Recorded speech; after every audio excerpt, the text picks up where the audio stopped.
Bueno, bienvenidos y bienvenidas a este panel de todos los que conforman la Semana UNIPE Virtual 2021, la edición invernal o edición invierno. En esta mesa, que es mesa debate, panel, bueno, como quieran llamarlo, se denomina Alfabetización y Lengua Oficial en Brasil y Argentina, abordajes desde la formación docente. Mi nombre es Anabela Poggio, yo soy docente en la licenciatura en Enseñanza de la Lectura y la Escritura para la Educación Primaria, y también trabajo como investigadora en UBA y en UNIPE, y bueno, y principalmente soy docente en la escuela media, que es justamente el espacio en el que puedo pensar y jerarquizar los problemas de enseñanza de la lengua y la literatura que importan para nuestro cotidiano escolar. Quiero aprovechar para agradecer a UNIPE por estos espacios de encuentro, que también son espacios de formación para quienes tenemos la oportunidad de participar, y especialmente a Carolina, que, bueno, que confió en mí para desempeñar este rol. Les voy a hacer unas aclaraciones antes de empezar. Les pedimos por favor que tengan el micrófono cerrado para que no haya interferencias de sonido. Después, si alguien necesita certificado de asistencia a esta mesa, les voy a poner en el chat el mail al que se tienen que dirigir para solicitarlo, porque nosotras no tenemos nada que ver con ese tipo de trámites, simplemente tenemos acá dos expositoras y yo que estoy coordinando y nada más, o sea, no sabemos respecto de la cuestión administrativa cómo es, así que les vamos a facilitar el mail. Y después, si ustedes quieren ir dejando preguntas en el chat, yo después las voy a recuperar una vez que terminen de exponer Andrea y Carolina.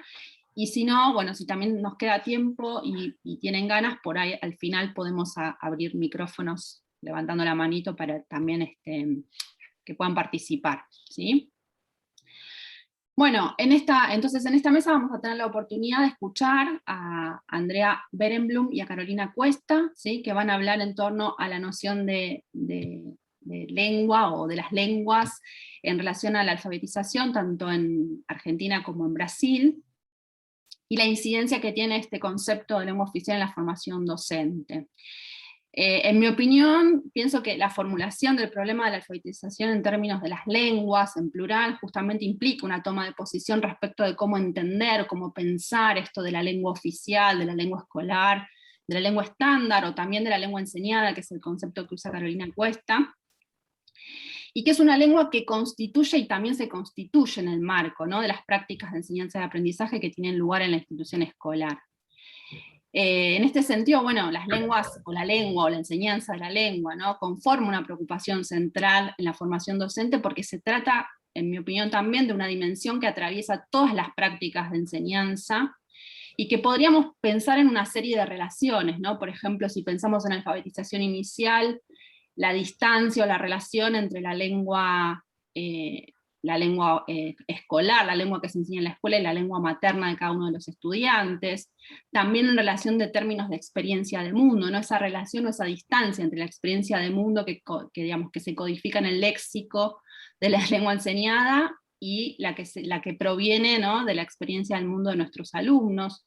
También en relación a la diversidad lingüística y las lenguas en contacto, ¿no?, y las diferencias entre las estructuras de las lenguas, porque las lenguas aglutinantes no son iguales que las lenguas flexivas, por ejemplo, se estructuran de maneras distintas. Así que bueno, esperemos que estas son como algunas cuestiones que yo me preguntaba y pensaba mientras preparaba esta presentación y las leía. Vamos a escuchar a Andrea Berenblum en primer lugar, que es nuestra invitada. Ella es licenciada en Ciencias de la Educación por la Universidad de Buenos Aires, es magíster y doctora en Educación por la Universidad Federal Fluminense, Niterói, Brasil, es profesora asociada del Instituto de Educación de la Universidad Federal Rural de Río de Janeiro, y ahí dicta la materia Alfabetización y Lenguaje, y es profesora del programa de posgrado en Educación Agrícola de la misma universidad. Y Carolina Cuesta, que es nuestra expositora local, es profesora, licenciada y doctora en Letras por la Facultad de Humanidades y Ciencias de la Educación de la Universidad Nacional de La Plata. En dicha facultad es profesora adjunta ordinaria de la Cátedra de Didáctica de la Lengua y la Literatura 1, y dirige la revista de divulgación en línea El Toldo de Astier, propuestas y estudios sobre la enseñanza de la lengua y la literatura. Actualmente ejerce su mayor dedicación de docencia e investigación en el área de alfabetización y didáctica de la lengua y la literatura del Departamento de Humanidades y Arte de la Universidad Pedagógica Nacional, a través del dictado de distintos espacios en la licenciatura en enseñanza de la lectura y la escritura para la educación primaria en modalidad virtual, el seminario de posgrado Didáctica de la Lengua de la Maestría en Formación Docente, y dirige el proyecto de investigación Didáctica de la Lengua y la Literatura de Perspectiva Etnográfica, Problemas de la Formación Docente para la Educación Primaria en Entornos Virtuales. Ha realizado distintas publicaciones sobre su especialidad, la más reciente es el libro Didáctica de la Lengua y Literatura, Políticas Educativas y Trabajo Docente, Problemas Metodológicos de la Enseñanza, editado por Miño y Dávila y UNSAM Edita en el año 2019. Bueno, hechas las presentaciones, le voy a dar la palabra a Andrea, que va a comenzar ella. Andrea, te escuchamos. Bueno, muchas gracias, Anabela. Buenas tardes a todas y todos y todes los que están acá. Veo que hay bastante gente, qué alegría. Ahí está, Anabela está acá proyectando, compartiendo un poco de lo que preparé para hoy. Primero quería, en primer lugar, agradecer al equipo de UNIPE, y a los organizadores de este interesantísimo, importantísimo evento, especialmente a Carolina, que muy generosamente me invitó a estar acá compartiendo con ella y con todos ustedes este momento. Estoy muy feliz de estar acá, realmente muy feliz, y espero que este sea el inicio de un largo diálogo, tanto entre nosotros y nosotras que estamos acá, como de nuestras instituciones. También quería agradecer a Anabela, que está acá mediando y ayudando este momento, y a Candela, que está con cara de UNIPE por ahí, que también está operando esta sala. Bueno, cuando Carolina me informó, me comunicó el tema de la mesa, inmediatamente yo empecé a pensar cómo organizar esta presentación, qué problemáticas abordar, de qué forma.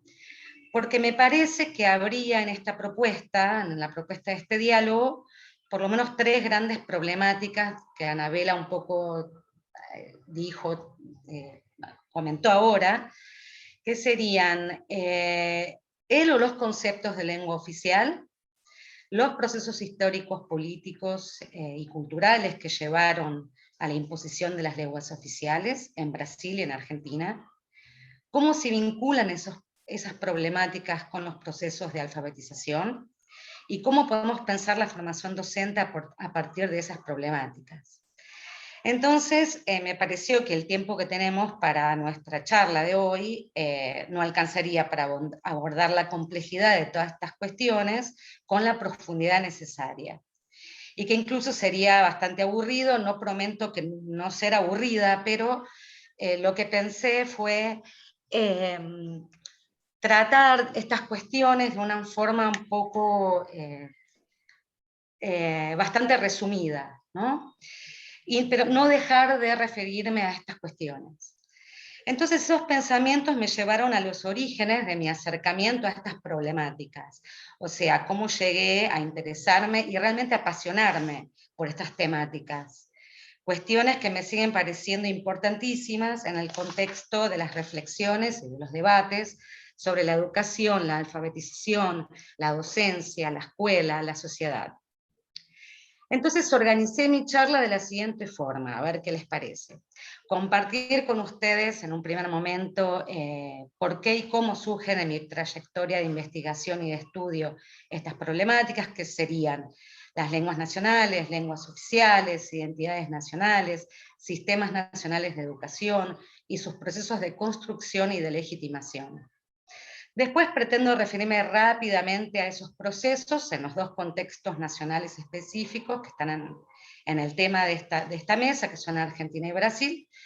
Y por último, abordar también de forma bastante sintética la relevancia de esas problemáticas para pensar la enseñanza de la lectura y la escritura y la formación docente. Bueno, entonces en 1988, voy hasta allá atrás, todavía alumna de la carrera de Ciencias de la Educación de la UBA, de la Universidad de Buenos Aires, trabajé como alfabetizadora voluntaria del Plan Nacional de Alfabetización. No sé si ustedes conocen o saben cómo funcionaba esa campaña, pero les comento que se organizaban grupos de alfabetizadores y alfabetizadoras voluntarios y voluntarias, y también efectivos y efectivas, por barrios, con un coordinador o coordinadora, y pasábamos algunas semanas, creo que una, no recuerdo bien cuántas, en un rápido curso de capacitación donde aprendíamos conocimientos básicos, y después de eso salíamos a buscar por el barrio algún lugar, alguna empresa, algún negocio, club, casa, donde abrir un centro de alfabetización. O sea, nosotros teníamos que conseguirnos tanto el espacio como los propios alumnos y alumnas. Fue así que conseguí abrir mi centro de alfabetización en una fábrica de chocolates del barrio. Cuando un año después, en el 89, el gobierno desmanteló el programa, los dueños de esa fábrica me contrataron como alfabetizadora y trabajé allí unos 2 años, fuera de la campaña nacional de alfabetización o del Plan Nacional de Alfabetización. Es interesante, yo estaba recordando para armar este diálogo, que la cartilla del Plan Nacional de Alfabetización empezaba cada lección con una foto en blanco y negro y una frase generadora al estilo freiriano, ¿no? O sea, en la facultad ya habíamos estudiado algo de Paulo Freire y su filosofía, y algo sobre el método de alfabetización de adultos que había puesto en práctica en Brasil con bastante éxito. Sin embargo, en esa capacitación no nos capacitaban para dialogar con los alumnos sobre su propio universo vocabular, su visión de mundo, al respecto de los temas que proponíamos trabajar.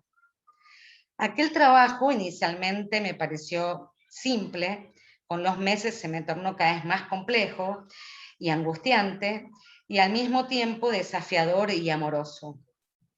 Creo que había una dificultad que yo por aquel momento no tenía muy clara, pero que con los años descubrí de forma bastante vehemente. Mis alumnos y alumnas, trabajadores y trabajadoras, y yo hablábamos lenguas diferentes.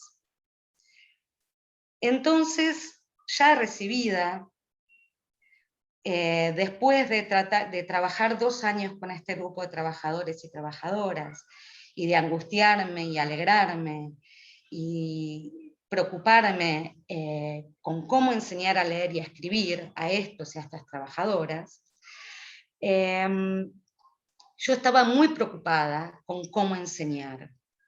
También cómo enseñar otros contenidos a otros grupos, y esta angustia me acompañó durante algunos años. Ya recibida, una profesora de la universidad, con quien ya había trabajado, me presentó otra profesora que estaba volviendo del exilio y que necesitaba una ayudante para una materia optativa que pretendía ofrecer. Se llamaba Seminario de Sociolingüística, esta materia. Nos encontrábamos periódicamente, el equipo, para estudiar y comentar textos teóricos sobre sociolingüística, sociología del lenguaje. Leíamos y estudiábamos autores como Labov, Bernstein, Bourdieu, discutíamos conceptos como lengua oficial, lenguas en conflicto, variación lingüística, variedades lingüísticas y culturales, etc. Anabela ya se refirió un poquito a estas cuestiones. Rápidamente me apasioné por estas problemáticas, esos conceptos y esos autores. Empecé a entender que si bien es fundamental reflexionar y discutir sobre cómo enseñar en la escuela determinados contenidos, principalmente del área de lengua, que era el área que más me interesaba y me atraía, esto no era suficiente. Existía una discusión, me parece o me parecía, una discusión anterior, que era necesario prestar atención, reflexionar, estudiar, pensar, que hoy yo podría enunciarla de la siguiente forma. ¿Qué lengua enseñamos? ¿Qué lengua hablamos? ¿Y en qué lengua enseñamos? Y que esa era en realidad una discusión política y social más que una discusión meramente didáctica y lingüística. Nunca durante mi formación en ciencias de la educación tuve contacto con esas discusiones. Mi formación pasó muy lejos de esas problemáticas. Aprendí algunas cuestiones centrales que me acompañan hasta hoy y a partir de las cuales pienso todas las prácticas pedagógicas. Todas las lenguas son heterogéneas, y las variedades lingüísticas también, en relación al uso que de ellas hacen los diferentes sectores. Cuando alguien habla, además de lo que dice, además de lo que está diciendo, informa su lugar en la estructura social y cultural. Y muy importante, me parece, ninguna lengua es neutra. A partir de esa experiencia, estas problemáticas me acompañaron toda mi formación de posgrado en Brasil. Y hace 29 años que vivo en Brasil, y toda mi formación de posgrado se realizó en ese país, y más precisamente en la ciudad de Río de Janeiro, en el estado de Río de Janeiro. Entonces, en la maestría en educación, que ya realicé en ese contexto, pretendía recuperar la génesis histórica de la lengua oficial en la Argentina. ¿Y por qué? Porque me empezaba a dar cuenta que era necesario para mí entender que, cuando yo digo qué lenguas hablamos, gracias, cómo llegamos a hablar una determinada lengua o una determinada variedad de lengua. Entonces, en ese trabajo realicé entrevistas a 15 maestras de escuelas públicas de Capital Federal, acá en Buenos Aires, y indagué al respecto de las concepciones que esas maestras tenían sobre la lengua que enseñaban y transmitían cotidianamente. Lo que yo quería entender era cómo y a partir de qué procesos concebimos la lengua que hablamos y la lengua que enseñamos de forma naturalmente como la única lengua o la única variedad existente y la única variedad correcta. Entonces, sin duda, todo esto me fue cada vez preocupando, interesando cada vez más, pero hay una cuestión que fue definitiva en la elección de las problemáticas que vengo trabajando. Sin duda fue la experiencia como hablante de una lengua que no es la oficial en el país donde esa formación se profundiza, que fui delineando mi objeto de investigación. Yo, hablante de español, de la variedad porteña del español, viviendo una experiencia de formación en un país donde esa lengua es una lengua absolutamente periférica. Entonces, empecé a sentir que ningún rasgo físico me diferenciaba de las mujeres que podemos considerar cariocas de clase media. Yo sentía que nada me diferenciaba de las mujeres que frecuentaban los mismos espacios que yo, de la vecina, de la madre de un compañero de escuela de mi hijo. Nada a excepción de una cosa, el acento.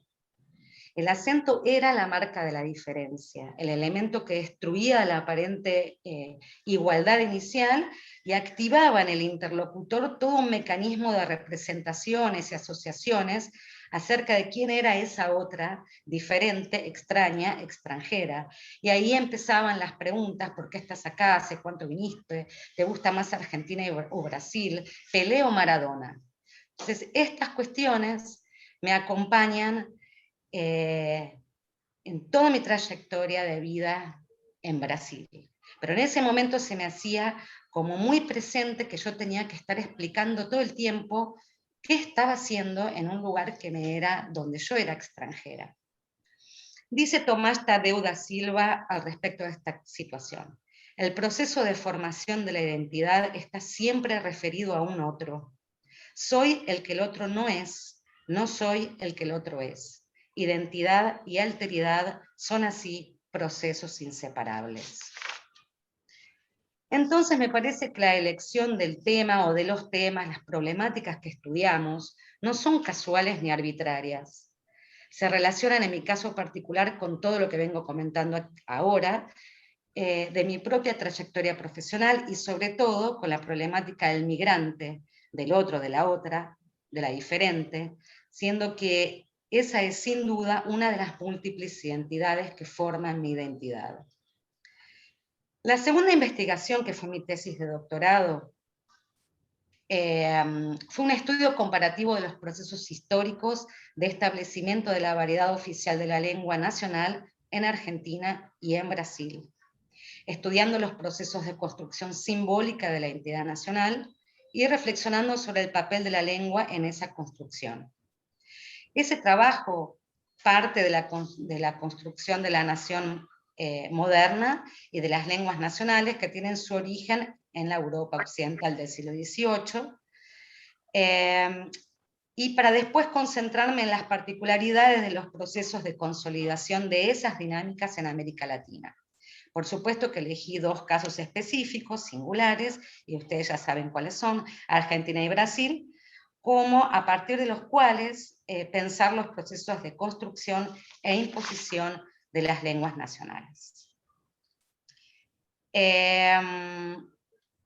Entonces, en ese trabajo yo uso algunas referencias a la época colonial, a las particularidades de los procesos de independencia y a las primeras décadas del siglo XX. Si bien esos procesos de construcción, de la imposición de las lenguas, no se agotan en esos periodos, me parecían que eran momentos muy importantes para pensar los procesos de construcción y legitimación de las lenguas nacionales.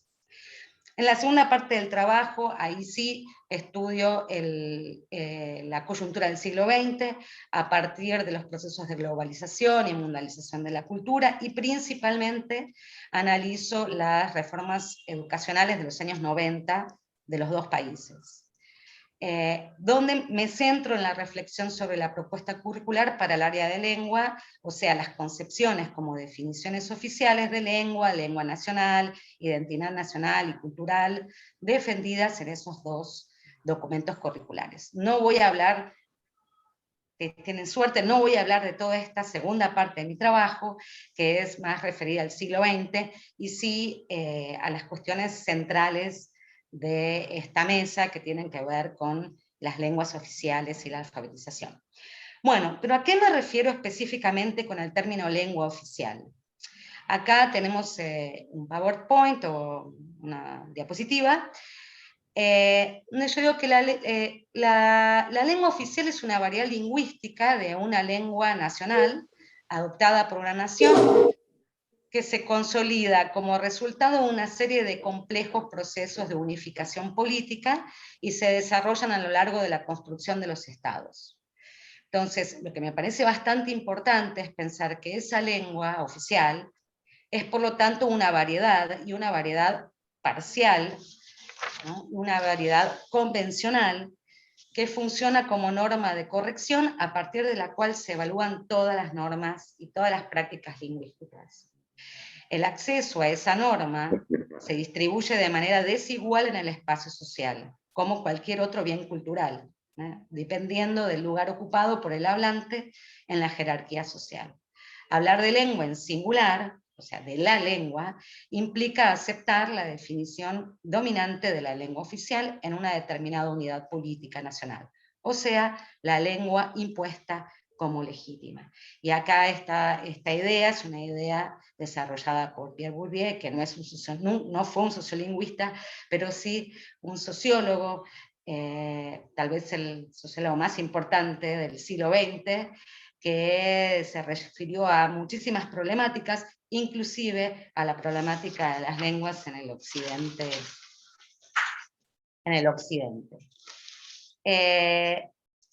Entonces, el estudio de los procesos históricos a partir de los cuales se van constituyendo las identidades, las lenguas, las variedades lingüísticas, me ayudó a comprender que nuestra identidad en constante construcción tiene un origen ciertamente complejo y conflictivo. Que el hecho de haber nacido en un territorio determinado, hablar una lengua nacional y una variedad específica de esa lengua, son resultados de largos y complejos procesos históricos de construcción e imposición, y no al contrario, las causas que explican el sentimiento de pertenecer a determinadas formaciones sociales, o sea, nacionales. No somos argentinos, cubanos, catalanes, etcétera, por el hecho de hablar la misma lengua. sino que nos impusieron hablar la misma lengua para poder ser considerados argentinos, cubanos, catalanes. Pero si la heterogeneidad es inherente a todas las lenguas, como venimos conversando, ¿cómo se da ese proceso? Ay, ¿me lo pasás, Anabela? Gracias. Bueno, entonces, el fenómeno de la variación lingüística es inherente a acontece, sucede con todas las lenguas. La sociolingüística estudia las lenguas en los diversos contextos de uso. Y yo digo la sociolingüística, tomé de la sociolingüística varios conceptos, pero nunca hice un estudio sociolingüístico de las lenguas. No me ocupé de esto, ¿sí? Entonces, en las interacciones sociales, los sujetos nunca experimentan la lengua en el vacío. O sea, siempre se habla en un determinado escenario, denominado por algunos autores como o contexto de situación, en el caso de Holiday, que sí fue un sociolingüista, o en mercado lingüístico, como Bourdieu lo denomina, que me parece bastante interesante este concepto de mercado lingüístico, porque ¿qué significa? Que nuestras producciones lingüísticas, nuestra habla, en ese mercado, tiene valores diferentes, se le atribuyen valores diferentes. No es lo mismo el discurso de un hombre de clase media urbano que el discurso de una mujer trabajadora de clase popular del conurbano, por ejemplo. Estas producciones tienen en estos mercados precios diferentes, digámosle así. Bueno, entonces existen dos niveles de evaluación, que son tanto estas variedades sociales y las variedades estilísticas, ¿no? O sea, que las variaciones sean tanto entre los sujetos como en un mismo sujeto, si uno usa, está usando formalmente o coloquialmente una lengua. Puedes pasar, por favor. Entonces, estos dos tipos de variedades se vinculan entre sí. Entonces, a partir de la estructura social y en función de las jerarquías de clase, de género, de edad, de lugar de procedencia, entre otros, el hablante va a tener hasta cierto punto el acceso a determinados registros. Además, un registro particular se asocia generalmente a una variedad particular. Los registros de la burocracia exigen la variedad estándar oficial de la lengua nacional, y la escuela es un lugar bastante oficial, donde también se requiere el uso estándar oficial de la lengua nacional. Bueno, entonces el marco referencial de esta caminada me permitió concebir a la nación como una comunidad imaginada, y este concepto se lo tomé prestado a Benedict Anderson, porque es interesante, perdón, estoy pasando las hojas, entender que lo que se imagina o se inventa es la propia idea de comunidad vinculada a las naciones. Porque si bien existe una imposibilidad material de que la mayoría de los miembros de una nación se conozca, por más chica que esta nación pueda ser, hay en cada uno de ellos la imagen de comunión con sus compatriotas. O sea, la nación se imagina como comunidad porque incluso existiendo en toda nación relaciones de explotación y desigualdad, los miembros se conciben como unidos por lazos de fraternidad, de hermandad, que es el gran ideal de la Revolución Francesa, ¿no? Esta forma particular de comprender la formación de la nacionalidad trae en sí misma, me parece, la idea del olvido, de pérdida de memoria o de producción de amnesia, central para comprender los procesos a través de los cuales determinados valores se consideran verdaderamente nacionales y únicos, y se legitiman, y al legitimarse narran determinadas historias nacionales. Todas las naciones se inventaron a partir de una enorme heterogeneidad, y solamente fue posible instaurarlas en la medida en que la diversidad cultural, lingüística, racial, entre otras, se fuera aniquilando y homogeneizando.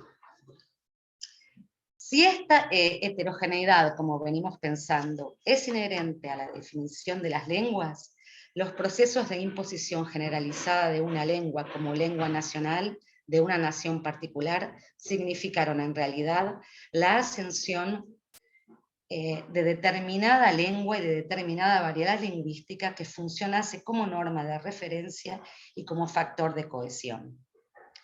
Esa variedad particular generalmente se asocia a la escritura y a determinados sectores de poder, y al consagrarse como lengua oficial, o sea, la lengua correcta y legítima, las demás variedades se desprestigian volviéndose dialectos. Y obviamente, si las otras variedades se tornan dialectos, las lenguas de los pueblos originales se aniquilan. Bueno, ¿tengo tiempo, Anabela, todavía? ¿Sí? Sí, tenés un ratito, sí. Bueno, Tranquilo. pues rápido. Entonces, después me concentro en mi trabajo en la creación de las naciones latinoamericanas. Y cómo la lengua fue un elemento fundamental. Estoy escuchando, no sé, a alguien, ¿soy yo? Ay. ¿Sigo? Si alguien tiene, estoy buscando si alguien tiene el micrófono abierto. Ok, dale. Fíjense si alguien lo tiene abierto, por favor, ciérrelo, gracias.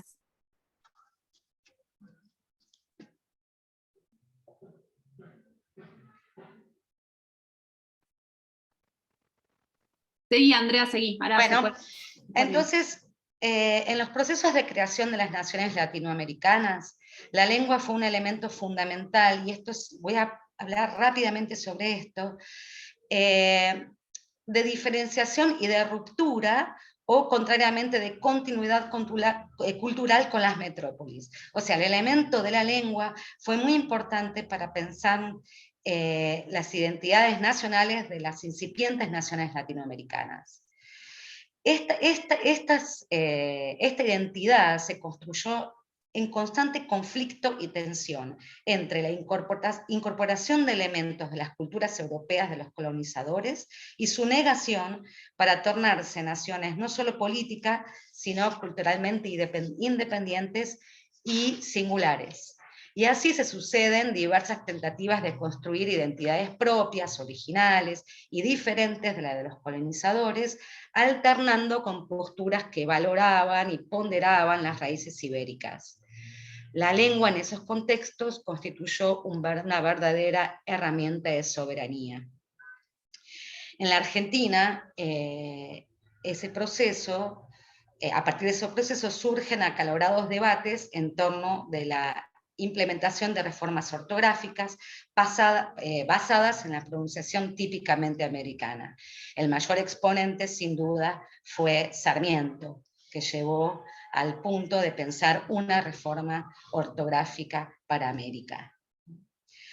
Bueno, en mi investigación consulté fuentes correspondientes al periodo de 1840 a 1930, que me permitieron afirmar que la defensa de la lengua nacional como elemento de identidad sirvió a diversos intereses en las diferentes épocas de la historia del país, de Argentina. La norma padrón, o sea, la norma lingüística de prestigio, fue en primer momento el español escrito en España, que distinguía criollos de nativos, y posteriormente la buena pronunciación, entre comillas, de los sectores urbanos, que permitió diferenciar bárbaros de civilizados. Alrededor de 1880, como sabemos, se efectiviza el proyecto inmigratorio y se atribuye a la lengua nacional y a la educación, al Sistema Nacional de Educación, un papel fundamental para nacionalizar a los hijos de extranjeros establecidos en el país. Bueno, Brasil sin duda constituyó un caso particular en la región, por las características del modelo colonial lusitano, que fue bastante diferente del modelo colonial hispánico, y estas características se evidencian también en su proceso de independencia, que fue bastante diferente del resto de los países de lo que hoy es América Latina. Como elemento común a estos modelos, también se buscaba un rechazo en ciertos momentos y una exaltación de los valores ibéricos. La diferencia en el caso de Brasil es que el elemento raza, entre comillas, fue fundamental en la construcción de su identidad, buscándose a lo largo de toda su historia el símbolo del hombre típicamente brasilero. Otro elemento importantísimo en el caso brasilero fue la diversidad de lenguas habladas que los colonizadores encontraron en el actual territorio brasilero, en aquel momento alrededor de unas 1500 lenguas, que fueron aniquiladas con tal magnitud que, como dijo ayer Ana en la mesa, hoy quedan de esas 1500 lenguas más o menos 154. ¿no? Entonces, la cantidad de lenguas que se hablaban en el territorio brasilero en aquel momento dificultó la imposición generalizada del portugués y obligó a un grupo nada despreciable de peninsulares colonos a aprender una de las lenguas nativas más habladas en su territorio, que era el tupí. Entonces, en ese contexto, la lengua fue una importante herramienta de dominación. Hablar una de las lenguas originarias se hacía necesario para alcanzar los objetivos de la colonización, implantando el bilingüismo en ciertos sectores de la población. Entonces, me parece que esas características que fueron adquiriendo los procesos de construcción de las lenguas nacionales y de sus variedades oficiales en América Latina pueden explicar de cierta forma, obviamente, los mitos ampliamente difundidos acerca de las lenguas que hablamos, principalmente la creencia que nuestras sociedades, que nuestras naciones, son naciones monolingües y lingüísticamente homogéneas. El olvido, esa pérdida de memoria, esa amnesia de génesis de la que habla Bourdieu, esencial a la construcción de las naciones, posibilitó la difusión de una forma particular de inventar y de narrar nuestra historia, que solo fue posible en la medida en que se establecían mecanismos para borrar la diversidad cultural y lingüística existente en nuestras sociedades. El aparato escolar y las lenguas nacionales fueron así piezas claves para la implementación con éxito de ese proceso que caracteriza el proyecto de la modernidad. Sin embargo, me parece que estamos en el camino de comenzar a contar otra historia, la historia de los perdedores, entre comillas, la historia de los pueblos originarios y sus lenguas, de las personas esclavizadas y sus lenguas, de los inmigrantes y sus lenguas, de la diversidad de grupos que hablan variedades lingüísticas que en un momento histórico determinado se tornaron dialectos. La escuela, me parece que una vez más, pero con otro sentido, puede desempeñar una importante función en la construcción de una nueva narrativa de esa historia silenciada. Fíjense cómo la cuestión de la lengua, condensa diversos debates políticos que se van dando históricamente en las sociedades. Como ejemplos traigo el lenguaje inclusivo, que interpela y deja en evidencia desigualdades y exclusiones de un mundo regido históricamente por el orden binario y machista, y busca crear conciencia sobre esa injusticia social. Eso por un lado. En Brasil, además de ese debate, de forma menos contundente tal vez que en los países latinoamericanos de habla hispana, se debate la erradicación del idioma oficial de rasgos, palabras, expresiones racistas de uso cotidiano y generalizado de forma natural.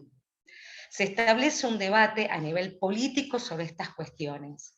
Sin duda, tenemos que reflexionar sobre las formas como estas cuestiones impactan la enseñanza de la lectura y de la escritura en la escuela. Esto nos reafirma que históricamente las lenguas no solo codificaron el poder de ciertos grupos políticos y económicos y regionales, sino sexuales y raciales. Y esto es algo que estamos empezando a pensar hace relativamente poco tiempo.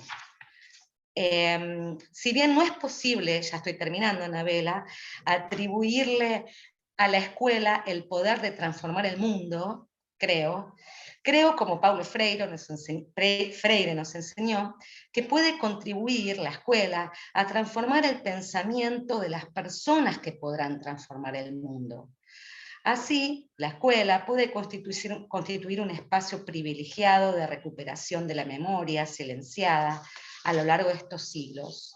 Puede contribuir para que sea posible visibilizar las relaciones de poder que constituyen las diferencias y el fenómeno de la variación lingüística.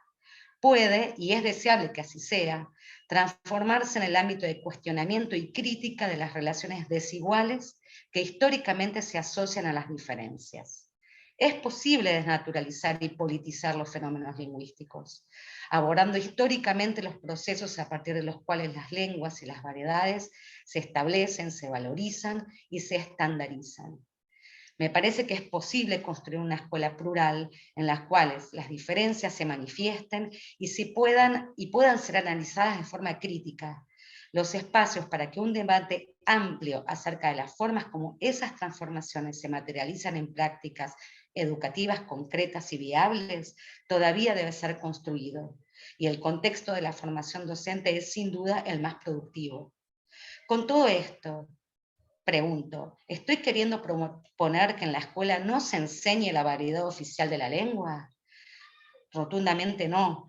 Estoy simplemente proponiendo que consideremos que esa variedad es una variedad parcial e impuesta y que pensemos un tipo de trabajo con la lengua que posibilite que afloren diferentes formas de uso de la lengua y a partir de ellas podamos abordar el fenómeno de la variación lingüística y el uso impuesto de la variedad oficial en determinados contextos. Me parece fundamental que concibamos esas cuestiones no como déficits lingüísticos y culturales, sino como problemáticas principalmente sociales y culturales. Paulo Freire nos enseñó también que la lectura del mundo siempre es anterior a la lectura de la palabra. Entonces, me parece que esto es bastante importante para pensar la alfabetización en el sentido que los diversos usos de la lengua refieren también a lecturas de mundo diferentes. Y para que el proceso de alfabetización acontezca verdaderamente, me parece que necesitamos comprender el universo a partir del cual se lee la palabra escrita. Por último, siempre que pienso estas cuestiones, me viene esta frase, que es una frase bastante antigua, ¿no? De Janet Rodari del 73, de la gramática de la fantasía, que me parece interesante para poder cerrar o abrir este debate. Dice, el uso total de la palabra para todos me parece un buen lema, de bello sonido democrático, no para que todos sean artistas, sino para que nadie sea esclavo. Muchas gracias a todos y todas por escucharme y por prestar atención. Gracias, Anabela, y gracias, compañeras. Muchas gracias, Andrea. Muchas gracias.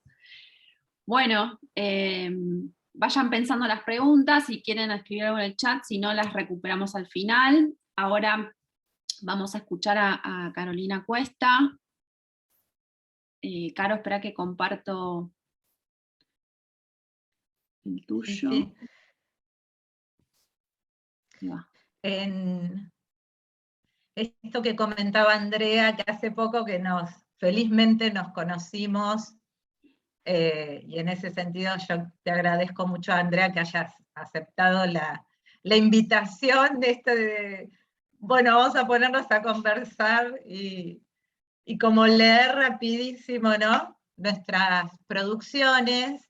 Yo le insistí a Andrea que para mí había ahí hay unos diálogos que se arman, y para complementarnos y también no pisarme con la mesa de mañana, que está vinculada también con trabajos que venimos haciendo en conjunto ya desde el año 2012 con la Universidad de San Pablo, y que tiene que ver sobre todo con el análisis y la historización de nuestras políticas educativas para el área de alfabetización, lengua y literatura. Yo decidí hacer un recorte sobre un concepto que propongo, ¿sí? Entonces, bueno, eso era lo primero que quería comentar, y también agradecerles que estén hoy, un día ya laborable en la mayoría del país, la jornada escolar para para los docentes de primaria y secundaria ha vuelto en el sentido de cantidad de horas, por lo menos. Entonces, bueno, es complicado también estar ahí. Y bueno, y también, como dijo Anabela, agradezco a la UNIPE por estas jornadas que verdaderamente son súper interesantes y nos permiten ponernos en relación. Entonces, bueno, mi exposición es, acá ustedes primero van a ver unos trabajos que tienen que ver con algo que yo milito particularmente respecto de la producción universitaria, que tiene que ver con nuestra producción de acceso libre y abierto.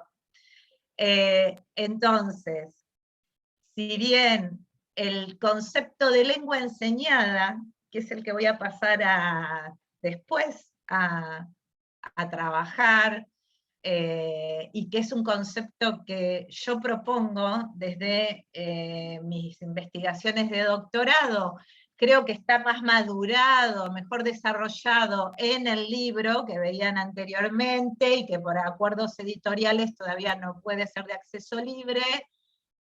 Algo de su génesis está en mi tesis de doctorado, que es de acceso libre, que es una tesis de doctorado un poco por momentos densa, pero sí que me parece interesante que tiene todo el trabajo de lo que es el campo, desde la perspectiva etnográfica, que es la que yo vengo trabajando, y sí, algunas de las definiciones que voy a pasar a exponer están en el capítulo de este libro, editado por el SEIL, Punto de Encuentro, Estudios sobre el Lenguaje, que es de acceso libre y abierto.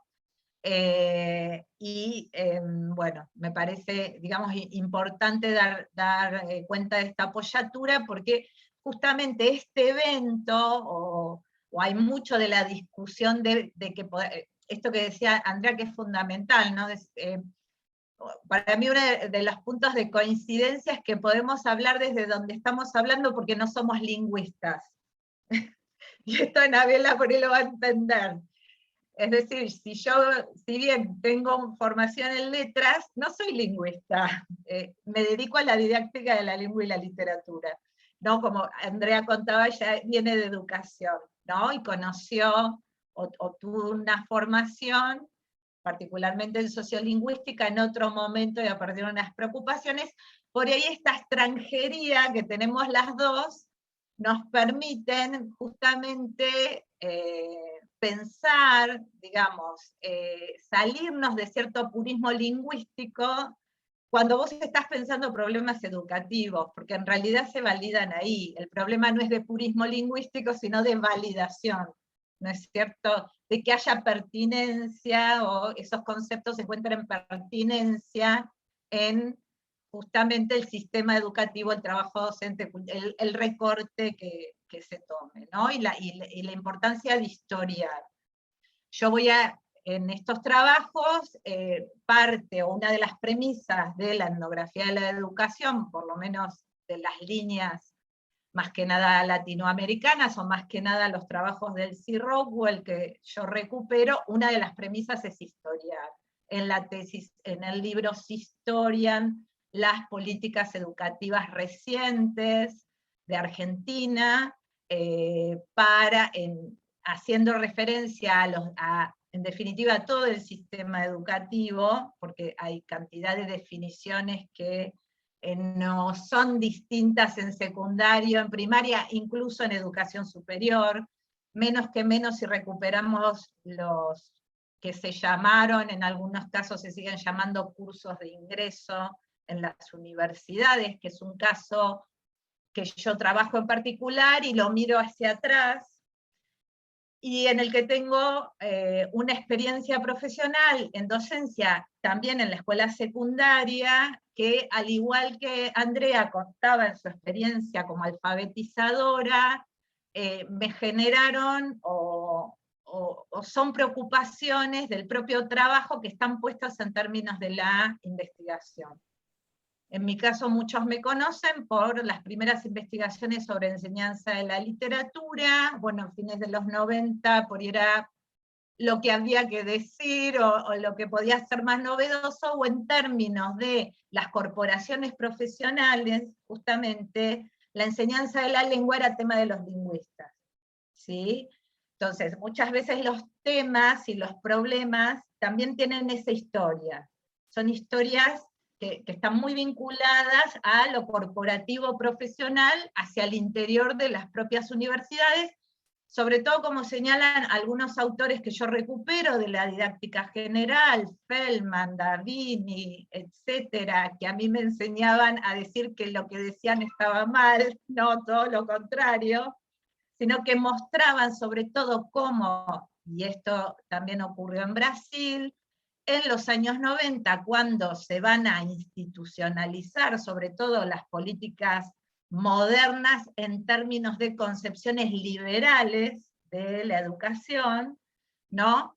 La universidad empieza a tener un papel en realidad muy importante respecto de qué concepciones, líneas, enfoques se van a legitimar o no, ¿sí?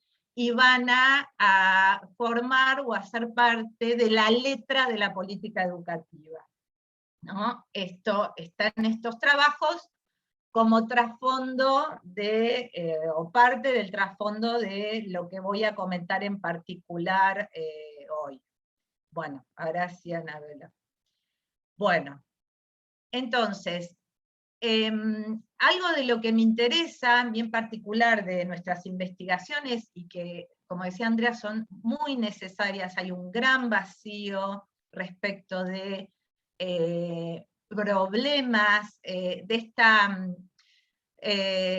digamos, idea presentista, dicen algunos autores, ¿no? De la escuela, que la escuela en definitiva se dirime por tratar de asumir el mejor enfoque y sus imposibilidades, porque siempre está atrapada como en una lógica regresiva, etcétera, etcétera. Y esta metáfora de la escuela, ¿no?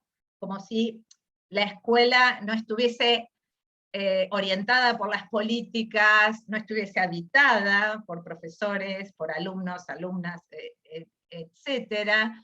Bueno, en esa, digamos, reiteración, ¿no? De ciertas concepciones de la escuela que la negativizan, ese es mi recorte, y para mí eso resulta algo sumamente problemático, y creo que, por ejemplo, es algo que desnudó particularmente la pandemia y la escuela remota. Es decir, en realidad, todos estos discursos progresistas respecto de la escuela solamente como reproductora, y reproductora de la diferencia social, la exclusión, etcétera, claramente se vieron, entiendo, resquebrajados por lo menos, y ahí la necesidad de ir a marcos conceptuales más pertinentes, ¿no? Desde una perspectiva etnográfica o trabajos como los de Rockwell, la escuela sí reproduce, es parte de la sociedad reproducir, ¿no? Pero también produce, y tiene una larga tradición de producción en la que justamente aparecen cambios, ¿no? Y las lógicas de cambio. Bueno, algo que le da para mí mucha continuidad a lo que expuso Andrea, en términos de encontrar retóricas más o menos progresistas, más o menos liberales, digo yo en el libro, que en un punto de pronto confluyen, es la omisión de lengua, ¿sí? No qué definición. Lo que encontramos, y que también hemos visto de manera comparada en análisis de documentos de política educativa de Brasil, es que empieza a aparecer toda esta conversión de enseñanza de la lengua, en el caso de Argentina, mucha tradición de en lengua, pensar enseñanza de la lengua y la literatura en todos los niveles educativos. De hecho, la política curricular nacional, en el marco de la Ley Nacional de Educación, los NAP se llaman lengua, y dentro de lengua y literatura. opera en estos intentos de homogeneizar, de, si queremos, estandarizar, sacarse de encima el problema del conflicto social, identitario, racial, lingüístico, cultural, etcétera, omitiendo lengua o, yo digo, reconfigurando la disciplina, en lectura y escritura. De pronto se lee y se escribe, y eso es lo que se enseña. Y no hay una o unas lenguas en las que se lee y se escribe, ¿no? Bueno, entonces por eso la definición, ahora podemos decir, la definición acerca de lengua, cómo se entiende lengua, desde distintas perspectivas didácticas, que en el caso verdaderamente de Argentina han ganado fuerte terreno en la definición de las políticas educativas, y acá yo también quiero tomar posición con cierta impunidad de no ser lingüista, que es que las políticas lingüísticas se expresan en las políticas educativas en concreto, ¿sí? Es decir, hay mucho trabajo donde se las diferencia, pero cuando vos vas a las condiciones materiales concretas en las que se expresa, y en términos de enseñanza, ahí es la política educativa es el gran terreno de la política lingüística, ¿no? O donde se termina justamente de definir. Entonces, digamos, ahí hay unos problemas de trasfondo que por lo menos nos permiten decir que no es fácil el tema de, por lo menos rápidamente, o indagar estos movimientos, estas reconfiguraciones desde una única dimensión. Entonces, yo no sé, Anabela, si me podés correr un poco el power, porque las fotitos me cortan, o yo me salgo, pero tengo... No, te tenés que sacar vos, Caro, yo no te puedo sacar a vos de lo que vos ves.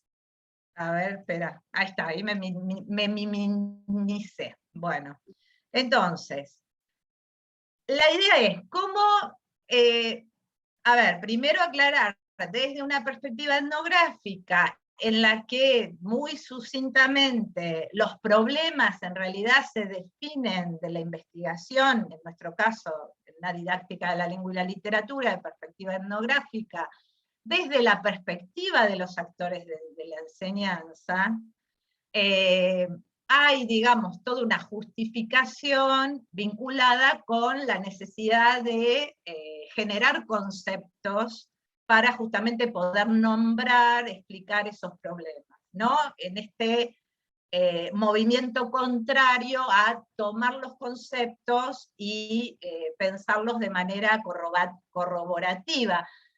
En Argentina hay mucha producción, incluso que se autollama sociocultural, etcétera, que de pronto dice que hace algo etnográfico, pero verdaderamente cuando vos ves los desarrollos de esos trabajos no hay etnografía en este sentido estricto de lo que significa asumir este estilo de investigación. ¿No? La etnografía no es un enfoque didáctico, pedagógico, una alternativa, dice Rockwell en su trabajo del 2009, sino que es un estilo de investigación que en todo caso nos permite justamente pensar problemas desde la propia escuela, ¿no? Y desde el cotidiano escolar. Ahora, en la diapositiva anterior, así aparecía, digamos, como también estos conceptos se crean o se apoyan en lo que son lecturas o aportes de otras perspectivas, ¿no? En este caso yo voy a definir lengua enseñada a partir de algunos aportes de trabajos del interaccionismo sociodiscursivo. Aclaro, no es que sigo el interaccionismo sociodiscursivo, menos que menos en su versión aplicacionista, sino que recupero algunas discusiones particularmente de Broncar y de trabajos que están traducidos. Entonces, que me permiten compartirlos con los docentes, ¿sí? Por lo menos desde esas traducciones. Y sobre estudios sociales y culturales en los que aparecen discusiones sobre la lengua, ¿no? Entonces, el objeto en realidad, en principio, es enseñanza de la lengua, no es una definición de lengua a secas. Ahora sí, podemos pasar. Entonces, se trata de comprender, ¿sí?, como ese objeto de enseñanza llamado lengua, de enseñanza de la lengua, en la historia de la disciplina escolar, se define en el propio trabajo docente. Se termina de definir allí. El trabajo docente nunca es una réplica, una aplicación tal cual de lo que diga un manual, una secuencia didáctica, etc. Menos, por lo menos en lo que yo he visto en nuestros trabajos de campo, respecto de cuándo va apareciendo esa lengua que, en definitiva, se enseña en tanto adquiere un sentido y valor en la escuela, en la institución educativa. Es el caso de constantes interacciones, por ejemplo, en educación primaria, en alfabetización, cuando se hace voy a hacer un paréntesis. En mis trabajos hay toda una revisión de enfoques dominantes en Argentina sobre el área. En la carrera en la UNIPE las trabajamos, psicogénesis, enfoque sociocultural, lo que yo llamo un textualismo cognitivista, que, digamos, es el cruce como de distintos conceptos que sobre todo ingresaron en los años 90 en el diseño curricular de Argentina, ¿sí? Toda esa revisión está, no me voy a dedicar ahora a esa revisión, pero por ejemplo voy a tomar un tipo de trabajo, que en definitiva es una metodología, ¿sí?, de la educación primaria, que es cuando no se le dicta a la maestra o el maestro o la maestra, junto con los nenes y las nenas, van de pronto componiendo un texto, ¿sí? O incluso lo podemos ver en secundaria, ¿no? Cuando se dice, bueno, y si lo explico más, y si agrego esta otra información, ¿no? Y si agregamos una descripción del personaje. Bueno, esas interacciones que son sumamente específicas, para mí son del orden de una lengua enseñada. Hay docentes que pueden quedarse esperando que los nenes, las nenas, los jóvenes, las jóvenes, piensen solos y saquen, digamos, alguna manera de cómo escribir, porque sobre todo, y como lo dijo Andrea, estas lenguas oficiales, de institución, vamos a ver, etcétera, se juegan sobre todo en la escritura, ¿sí? Y ahí también otro debate, la importancia no cuando se habla de lo distinto de la oralidad a la escritura, sino del habla, ¿sí?, como todo un concepto que tiene también su historia de producción específica, que no lo voy a tratar acá, ¿sí? Entonces, ahí, digamos, en el cómo hago la descripción, qué puedo poner, qué propongo, aparecen cantidad de conocimientos que son específicamente lingüísticos, ¿sí? Y que componen justamente esa lengua enseñada que se realiza, se termina de definir en el trabajo docente, que siempre va a suponer a los alumnos y a las alumnas también. Entonces, en ese sentido me parece que conceptos de lengua estándar o su conversión en lectura y escritura, más allá de las discusiones, las diferencias, el por qué no asumirlos en términos teóricos, etcétera, resultan insuficientes, ¿sí? Presentan cantidad de límites. Sí, Anabela. Entonces, yo no tomé todos, pero voy a hacer como un muestreo lo más rápido posible de definiciones de algunos autores de estos estudios que estoy poniendo en vinculación, que entran en pertinencia, porque sobre todo aparece el hecho de una concepción de lengua en términos discursivos sociales, que comparten fuertemente, ¿sí? Que me permiten, primero, justamente en este no presentismo, y a partir de la perspectiva de los docentes y las docentes, en los que durante estos 20 años, en mi caso, vienen presentando como preocupación, ¿sí? Y preocupaciones que son metodológicas de la enseñanza, y ahí yo como didacta reivindico esa dimensión en tanto su complejidad y su complejidad teórica conceptual, ¿no? Entonces, un primer deslinde, en todo caso, en esta nebulosa de leemos y escribimos, puede ser arameo, chino, no se sabe, ¿no? Hay una definición interesante de Broncari, Plazola, Schiller, que yo retomo, que es esto de discutir esta idea de lo mediado, etcétera, ¿no? Entonces ellos dicen, bueno, esa lengua que se enseña en las escuelas se revela como una mediatización de las prácticas sociales de referencia, no de mediación, ¿sí?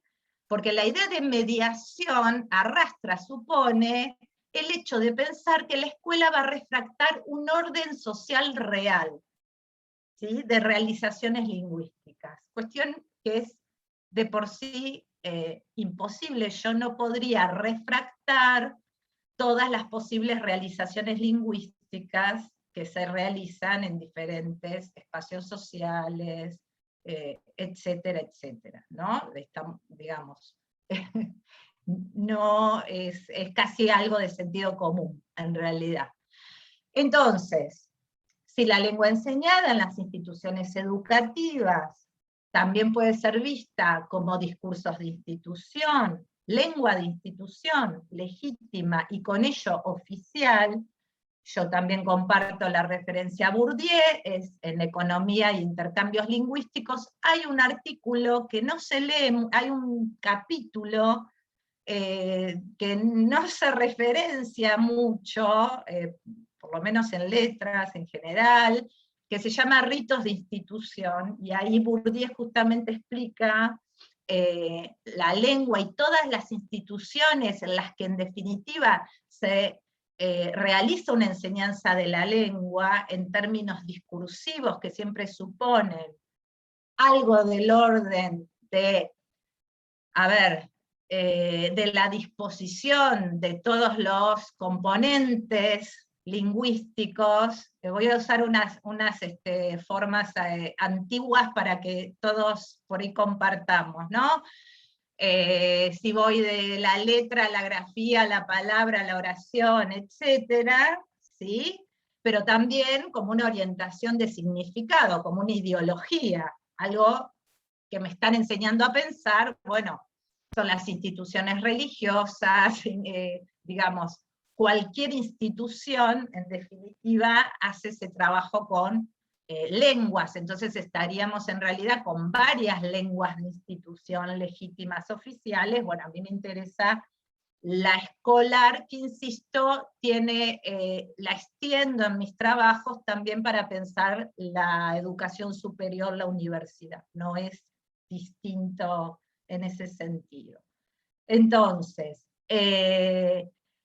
lo interesante, ¿sí?, de estas definiciones, para mí, en términos didácticos, de una didáctica de la lengua y la literatura de perspectiva etnográfica, es que, digamos, esa discusión de esa idea de réplica, de una lengua completamente estandarizada en el sentido de oficial, ¿sí? Que se replicaría y que también oscurece el hecho de ver que en todo caso puede reverberar, ¿sí? Ese sentido de lo adecuado, la corrección, pero que también oscurece todas aquellas otras lenguas que se cuelan, que están ahí, que habitan también las aulas. Entonces, el objeto de estudio se define, ¿sí? No como lo que debería ser la enseñanza de la lengua, y ahí tanto educación desde la tradición de la psicogénesis del lenguaje escrito, como de las lingüísticas aplicadas, digamos, tienen larga producción en ese sentido, sino que cuando yo me pongo desde la etnografía, en realidad la enseñanza de la lengua se define como aquello con lo cual los actores de la propia enseñanza referencian la construcción a su propia experiencia. ¿Sí? Por eso en mis investigaciones, por ejemplo, hay toda una línea de discusión entre los docentes respecto de la gramática. A qué se le llama gramática, etcétera, de la que yo derivo también una noción que es gramática escolar, a la que no hay que estar sometiendo a ideas de gramáticas provenientes de líneas lingüísticas a modo de ver si es correcta o incorrecta, que ese movimiento también tiene una larga tradición. La gramática escolar es la gramática escolar, como producto de conocimientos de la larga historia de la disciplina escolar. Hay docentes que en la gramática ponen la grafía, los signos de puntuación, de pronto conviven conceptos de una gramática textual con una oracional, de una lingüística por niveles, etc. Sí, Anabela. Entonces, desde también trabajos de la propia etnografía, los más antiguos de Rockwell, en este caso de Rockwell y Mercado, tenemos al modo de Bourdieu, que de pronto también ha tratado de pensar la lengua, estos desarrollos que más o menos, que no alcanzo a agotar acá, pero de los que me parece que tomo lo más importante. En estas primeras investigaciones, por ejemplo, Rockwell y Mercado, en las escuelas en las que trabajan con los docentes y las docentes, conviven con ellos, conversan, habitan junto con, ¿no?, los actores de la enseñanza a la escuela. Una de las cuestiones es, ahora voy a hablar yo de las variedades lingüísticas, estoy viendo el chat. Esta cuestión de que la misma escuela, en términos de institución, supone, ¿no?, un contexto extremadamente regulado, y que vos te vas formando en esa regulación, ¿no? Insisto, acá también como lengua oficial, como forma de ver el mundo. Hace poco Marinés Oviedo defendió su tesis y nos muestra cómo las orientaciones del enfoque en la provincia de Buenos Aires sobre el área prácticas del lenguaje supone toda una orientación ideológica de sentido a aquello que hay que decir en el área cuando se trabaja, ¿no?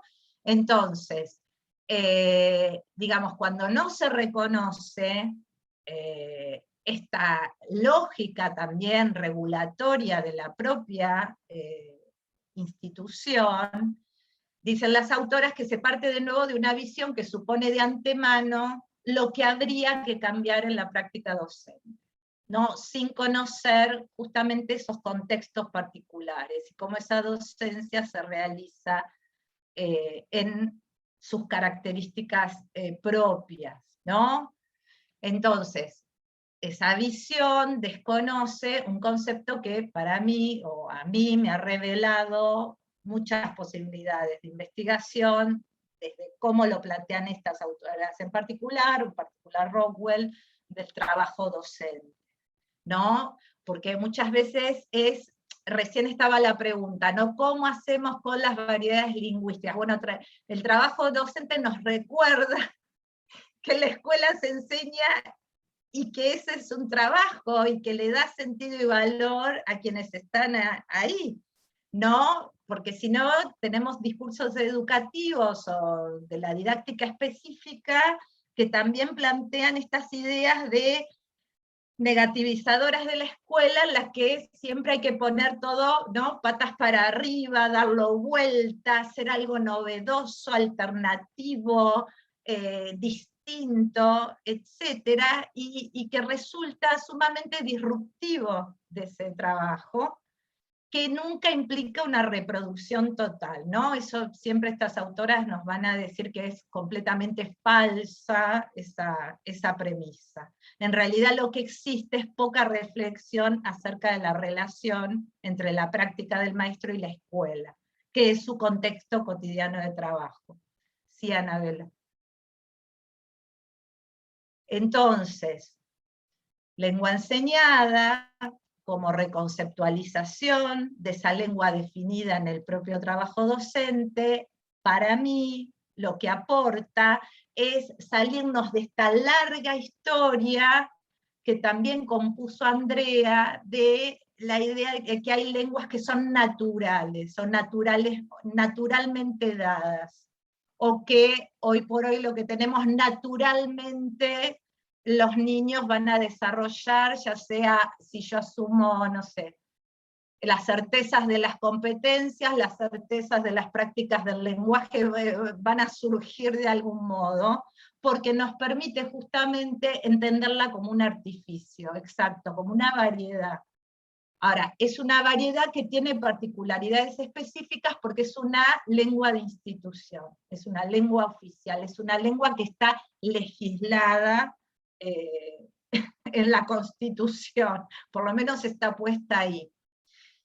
Y que verdaderamente, en tanto último eslabón, si es que hay toda una cadena de cómo se la va comprendiendo hasta que llegamos al aula, justamente va a ser ese trabajo docente que si la entiende como artificio y no como lengua real, que es en lo que se viene insistiendo desde hace por lo menos 40 años, ¿sí?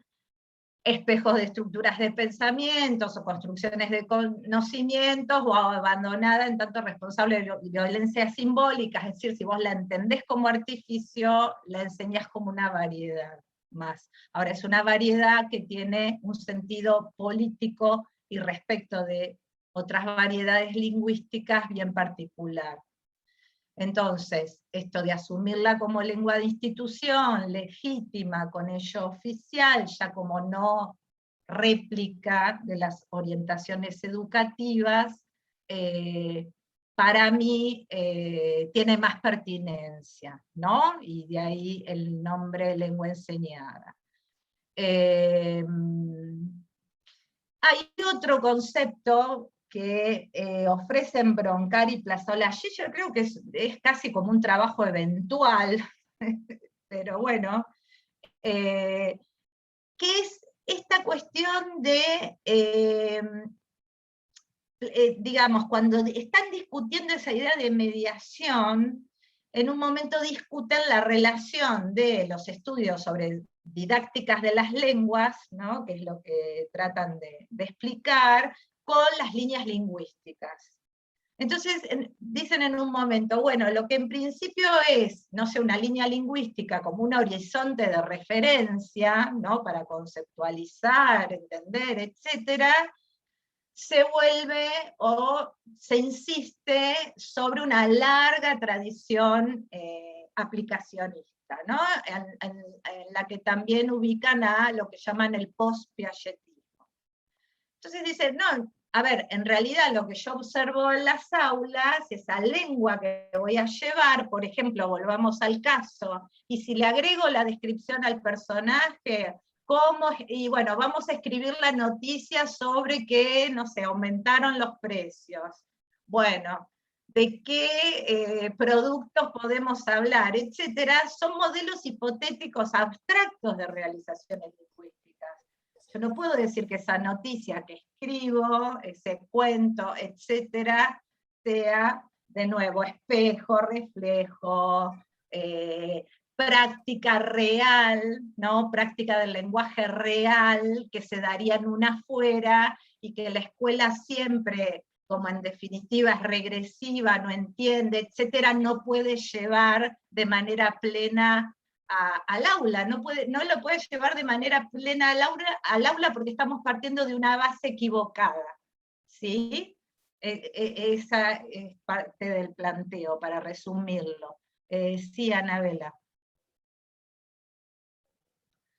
Entonces, es muy interesante cómo estos autores cuestionan las nociones de sistema didáctico y transposición didáctica, ¿sí? Para justamente replantear que cuando se observan, ellos lo que recuperan, o lo que dice recuperar Broncar, es el programa de Voloshinov, y de ahí sobre todo centran para mirar el aula las interacciones verbales, ¿sí? Entonces, en estas interacciones, y recuperan también conceptualizaciones de Bourdieu, sobre todo las posiciones, ¿no? Las posiciones en el campo, y como decía Andrea, los precios. Entonces ahí proponen sus propios conceptos. Dice que cuando las lenguas justamente empiezan a aparecer en sus realizaciones en el aula, los saberes lingüísticos pueden ser confirmados en su legitimidad, pero también pueden ser desvalorizados o resvalorizados, ¿no? Y ahí aparece otro concepto muy interesante que proponen ellos, de evaluaciones sociodiscursivas. Hay un constante, si ustedes han transitado las aulas, hay un constante entre vínculo o interacción verbal, por así decirlo, estos autores, ¿no? Diálogos, conversaciones, como quieran llamarles, entre docentes y alumnos, que siempre está, y que es específico de la escuela, que tiene que ver con la conversación sobre cómo escribo tal cosa, con qué palabras, de qué manera, etc. Y ahí es donde se cuelan las otras lenguas. Entonces ahí podemos pasar, Anabela, la diapositiva. Me parece que hay que apoyar el concepto de variedades lingüísticas entendidas en las aulas. Sí, está en la siguiente, pero bueno.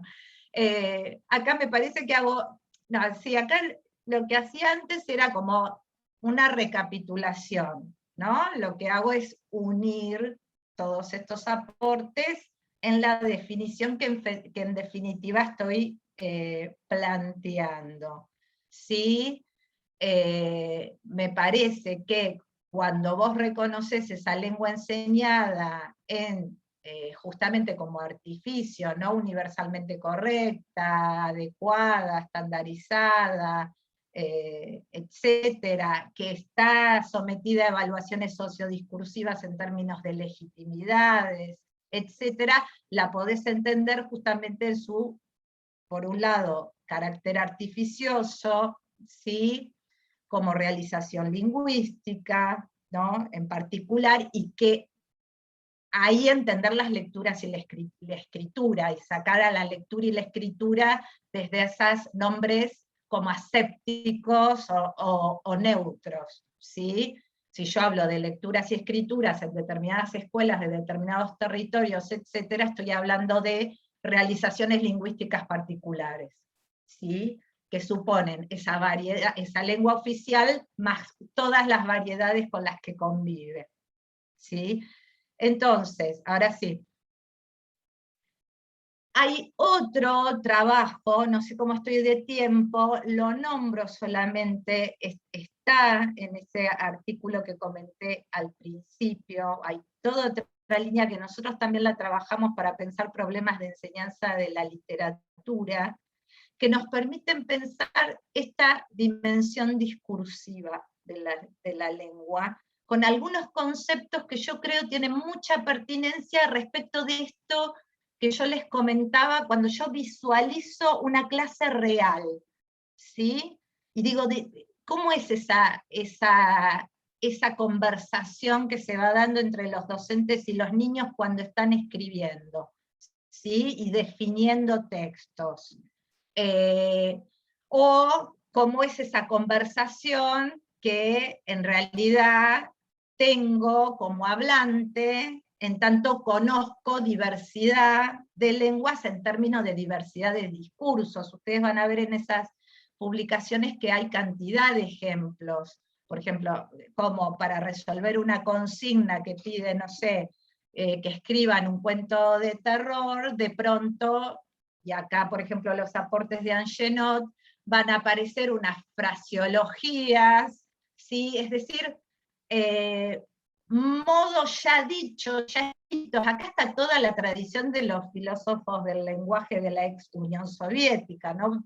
De hecho, Angenot lo va a explicitar, que es parte de su línea, el concepto de heteroglosia, muchas lenguas dentro de esta misma lengua, que en realidad yo estoy poniendo en acto, en realización, a propósito de pedidos que hace la institución educativa. Y eso también tiene que ser reconocido en su particularidad. No hay nada de natural, ¿sí? Y es parte, en todo caso, de esa definición de lengua enseñada. Me pareció interesante traer una cita de Rockwell en este sentido, que está en la siguiente diapositiva, cuando ella dice comprender la escuela y específicamente las condiciones materiales de trabajo docente como un contexto en el que se dan usos particulares de la lengua escrita, ¿sí? Digamos, todavía estamos lejos de estos reconocimientos, siempre se está hablando de una afuera, donde está lo bueno, lo que ocurre, lo políticamente correcto, que la escuela nunca entiende, y la escuela constreñida, presionada, en esa metáfora, la escuela, que en realidad son los docentes, somos los docentes y las docentes, y nuestro propio trabajo que está atravesado por cantidad de condicionamientos y variables, por ejemplo la evaluación, y lo que puede significar la evaluación, ¿sí? Por ejemplo, a mí yo siempre, parte de mi experiencia profesional como docente en cursos de ingreso, en el caso de la Universidad Nacional de Quilmes, fue el único caso donde yo trabajé en un curso de ingreso eliminatorio, a fines de los años 90. Era desesperante, es decir, de pronto había que hablarles, no sé, o esperar que desarrollaran competencias, bueno, según las líneas ahí que flotaran, los materiales que se proponían, y había un pedido por parte de los chicos y las chicas que era desesperado, que tenía que ver, bueno, enséñame a ver cómo escribo y qué es lo que tengo que leer en estos textos para pasar el examen, para algo que no es, para pensarlo alegremente, era ingresar o no ingresar a la universidad, a una universidad que había llegado al barrio, ¿no? Y que para muchos chicos y chicas significaba la única manera de poder ir a la universidad, ¿sí? Por distintas cuestiones socioeconómicas y también de clase, como hoy decía Andrea, que hacían que ellos no se imaginaran ni yendo a la UBA ni yendo a la UNLP, siendo del conurbano bonaerense. Entonces, no era, ay no, porque si no les impongo una lengua, era justamente en todo caso cómo enseñarles todas esa retórica estilística que hace a esa idea de lengua legítima, insisto, que no se define por estructuras, en todo caso gramaticales como las solemos entender, ¿no? Suelen ser sobre todo manejarse más a modo de la selección, a nivel de selecciones léxicas en gran medida, etcétera, que tenía que enseñarles, porque ellos estaban jugando el ingreso no a la universidad, ¿sí? Y eso tiene que ver con tenía que ver con sus vidas. Entonces, bueno, volviendo a la cita de Rockwell, ¿no? en esta insistencia por la por un lado, por la especificidad de la institución educativa, y de cómo ella dice, esos usos escolares de la lengua escrita tienen pertinencia, sentido, valor en esa institución, ¿sí? No universalizarlos y entenderlos justamente en ese trabajo docente, en esas prácticas de enseñanza. ¿No? Y bueno, y para finalizar un poco lo que sintetizo es esto que estoy comentando con el caso de la Universidad de Quilmes. En mis trabajos hay muchos ejemplos en ese sentido. Es decir, me parece que también acá está el reverso de las ideas de inclusión y exclusión, que muchas veces incluso justificadas desde posiciones progresistas, no hacen lo que dicen o enuncian o propugnan, porque claramente no lo podemos asegurar para el mundo del trabajo, etcétera, pero sí para las trayectorias educativas. Esta lengua, que es bien política y bien de institución, respecto de sus dominios, hace a logros de posiciones de ventaja o desventaja. Y entendida como variedad política, etcétera, no debería aplastar a las otras lenguas y a las otras variedades. Y ahí vuelvo a ese problema, en todo caso lo conversamos.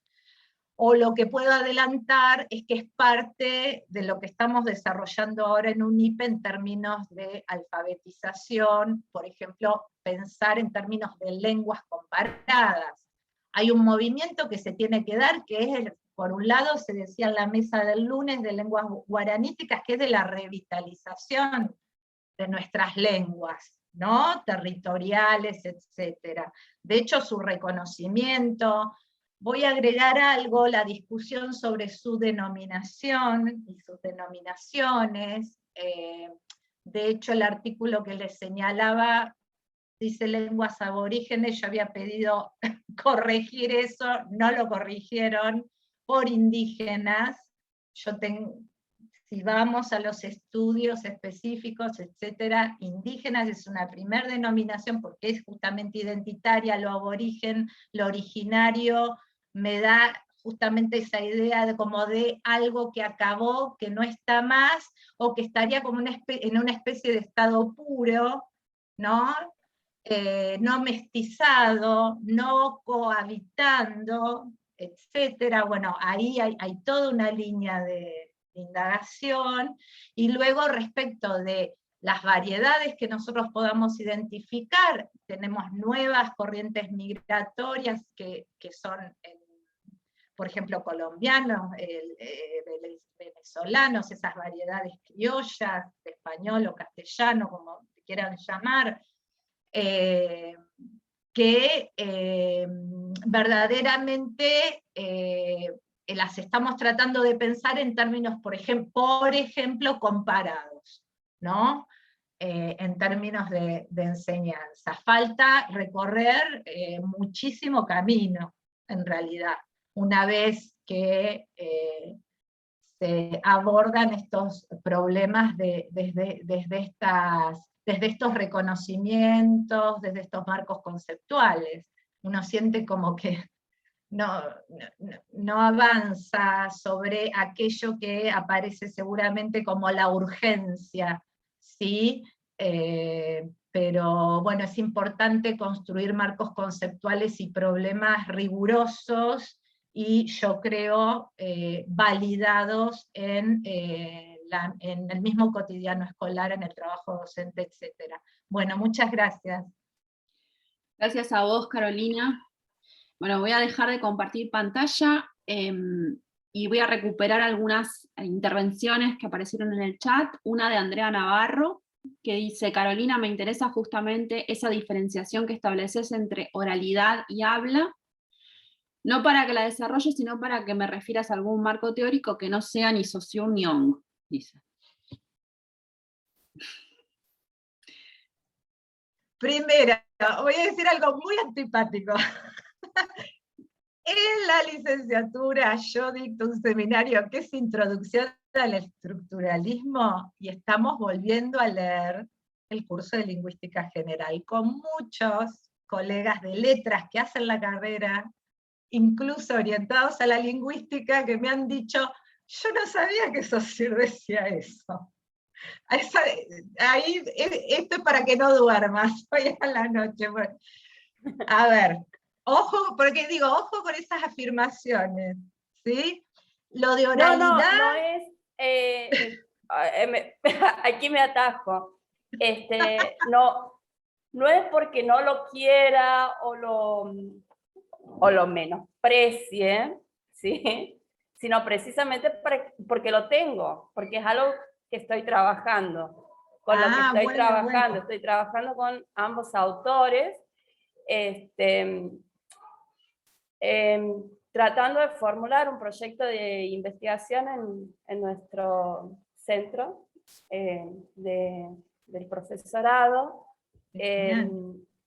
Y bueno, estamos tratando de indagar precisamente el papel que ha tenido la escritura en este contexto de pandemia, en la práctica docente, entendiendo como hipótesis de que la escritura, bueno, tiene hoy, en contexto de pandemia, una relevancia que no ha tenido antes en la práctica docente, en esta cuestión de mediación, ¿no? De mediación del conocimiento, porque si bueno, nos retrotraemos a nuestra formación docente, creo que hemos sido formados precisamente para hacer, también voy a usar este término antipático, la transposición didáctica desde la oralidad, ¿no? Esta mediación sí. Del conocimiento se da desde la oralidad. Y sí, en esa oralidad también me parece que hay que es muy válido rescatar, porque hay rasgos de las variedades lingüísticas que nosotros podemos acuñar y podemos, digamos, dar valor, podemos dar valor en este intercambio con nuestros estudiantes a determinadas variedades, a las variedades lingüísticas en realidad, ¿no? Bueno. En el hecho mismo de dar la palabra, en el hecho mismo de aceptar ciertos discursos, entonces es una forma de legitimar. Me parece que la oralidad legitima las variedades lingüísticas. Es un tema de conceptualizaciones. Retomo tu pregunta. Jean Saussure, vos en el apartado, el sistema de escritura, yo tengo un montón de maestros y maestras que se me desmayan, que les han dicho estructuralismo el demonio, y se encuentran ahí la definición del sistema de escritura. Ya tenés la definición de la sobrejerarquización de la escritura por sobre el habla. ¿Sí?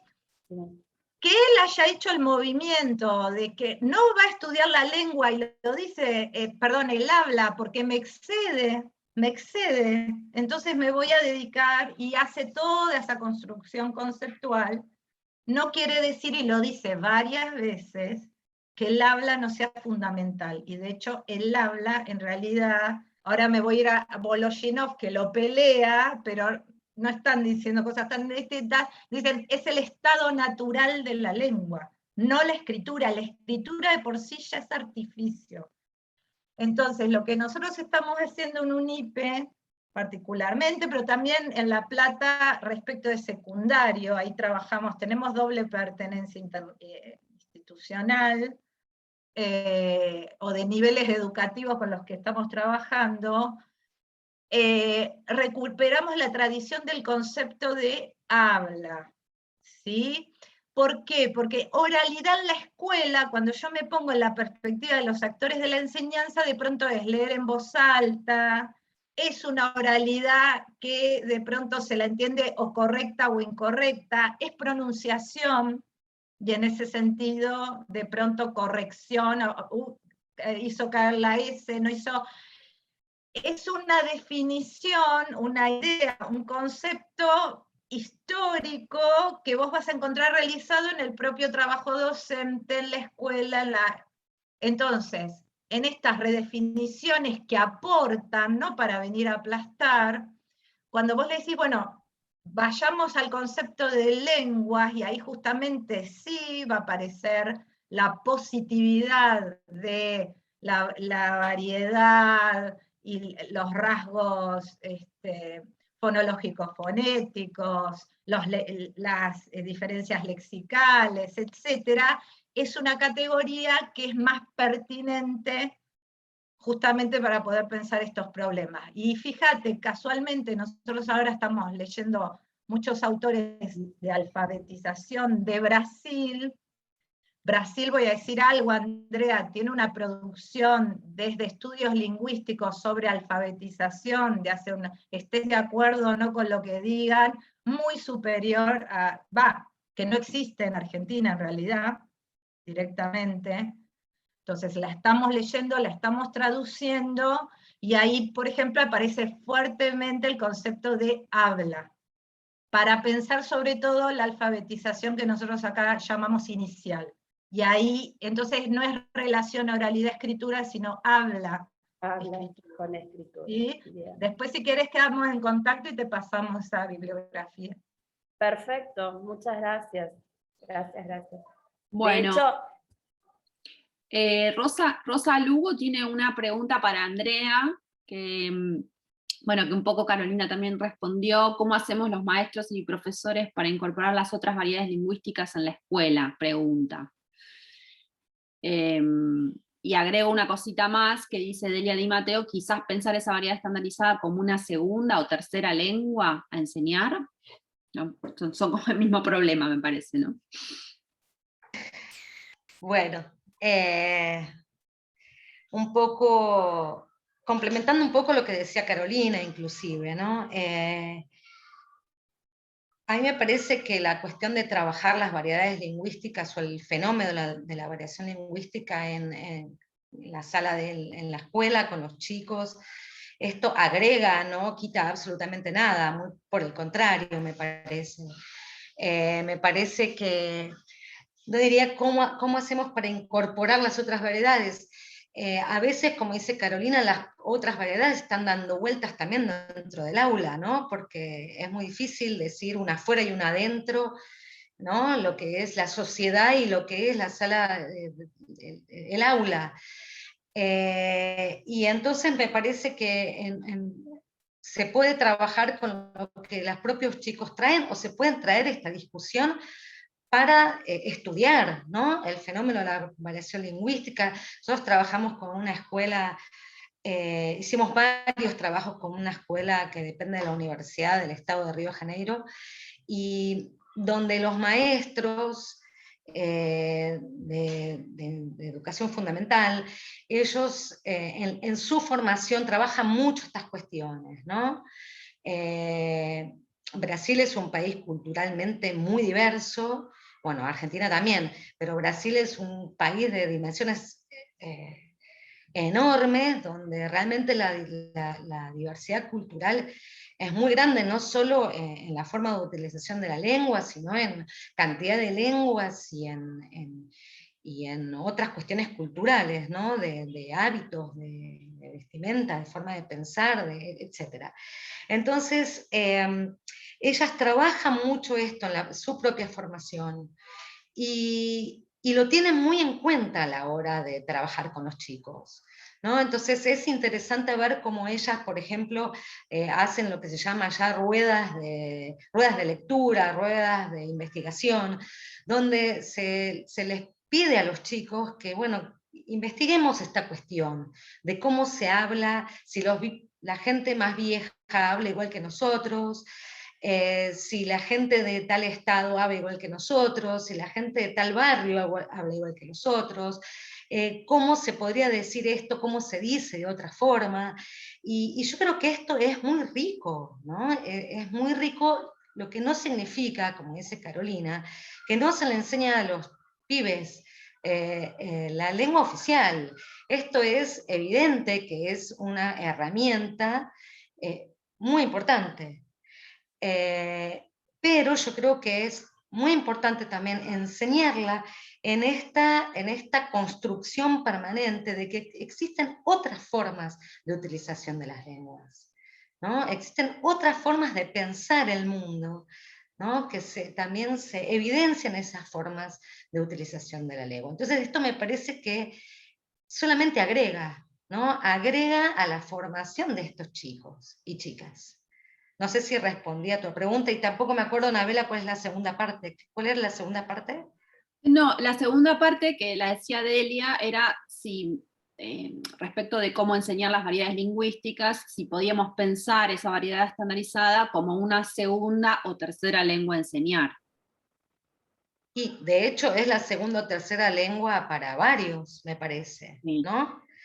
Sí. Esto es una realidad. Entonces, y sí, acá a mí me parece que la cuestión es poner en evidencia que esta lengua es una lengua, una variedad lingüística que atravesó procesos, ¿no? Para llegar a donde está, ¿no? Que no es una lengua, como dice Carolina, que naturalmente todos hablamos, ¿no? O sea, a mí me parece que es interesante poner esto en conflicto, de alguna forma. No sé si Carolina quiere decir algo. No, sí, sí, es que es tan cual, porque me estaba acordando mucho, Andrea, cuando decís agrega, cuando trabajamos con los docentes, esta idea de lo que obstruye. Entonces, no, tal, y que en el caso de Argentina está muy orientado por las políticas del área también, ¿no?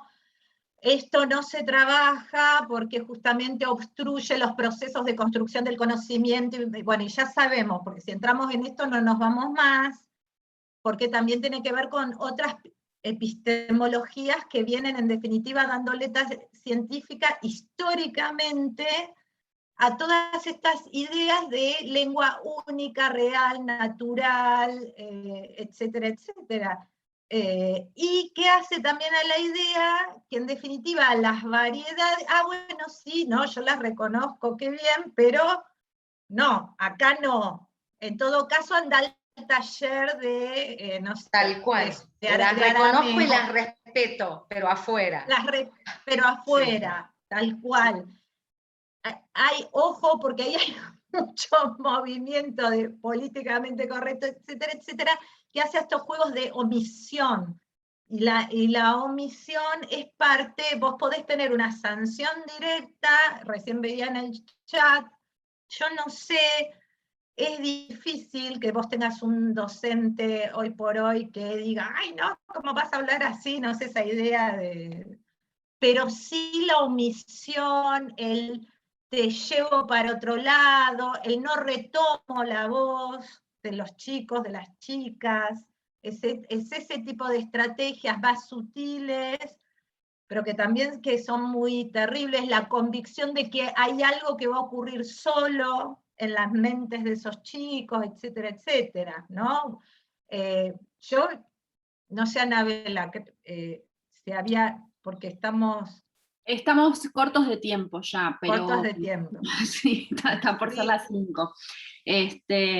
No, yo lo que quería señalar es que me sorprende que sin conocerse previamente, digamos, los trabajos tengan tantos puntos en común, ¿no? Y sobre todo me interesa destacar, que me parece importantísimo, el tema de reintroducir el conflicto, de cómo tanto pensar en la enseñanza de las lenguas en plural, o incluso en la artificialidad que planteas vos, Carolina, y también, bueno, Andrea, en torno a la lengua enseñada o a la lengua oficial, reintroduce justamente todos estos conflictos de clases, de lenguas, de identidades, de culturas, que un poco, bueno, como decías vos, ¿no? Esto de las omisiones pretende eliminar, ¿no? Como no pasa nada, ¿no? Todos escribimos, no importa en qué lengua, todos leemos, pero bueno, obviamente que no es así, ¿no? Leemos una lengua estándar, leemos una lengua escolar, escribimos en una lengua escolar, porque si no lo hacemos, no pasamos de grado, no pasamos de año, ¿no? Y bueno, me llama mucho la atención esto, ¿no? De cómo desde distintos caminos, ¿no? El de Andrea y el tuyo, se llega como a un mismo lugar que tiene que ver con esto de recuperar, ya sea en términos de Andrea, la heterogeneidad, ¿no? O la idea de reconocer justamente en la lengua enseñada su condición de artificio total para ponerla justamente en relación con las otras lenguas, ¿no? Así que, bueno, la verdad me pareció súper enriquecedor y muy interesante que de esto, ¿no? Que estemos pensando en lo mismo desde distintos lugares. No sé si alguien quiere agregar algo cortito. Bueno, acá agradecen No, todos. bueno, sí, gracias a ustedes por habernos escuchado. Y André, no sé Sí, si... gracias a todos, todas, todes, a Anabela, a Carolina, sin duda, y a todos ustedes que están acá escuchándonos y, en fin. Y quería decir que voy a poner mi email ahí en el chat y que, bueno, obviamente estoy acá a Ponelo disposición. ya, Ponelo ponelo ya. ya porque se va a acabar la sesión en cualquier momento. Sí, No sé si apareció, ¿no? Sí, Bueno, apareció. estoy acá a disposición para que quiera conversar o, en fin, dialogar o pedir bibliografía o contar experiencias o lo que sea. Muchas gracias a todos. ahí les pongo también el mail para si tienen que pedir certificado, ¿sí? Esperen que no lo tenía y lo voy a dejar acá en el chat también. Si alguien necesita certificado de asistencia, tiene que escribir a semana.unipe@unipe.edu.ar. ¿Sí? Bueno, un gustazo, muchas gracias a todos y a todas, y nos veremos en alguna otra ocasión.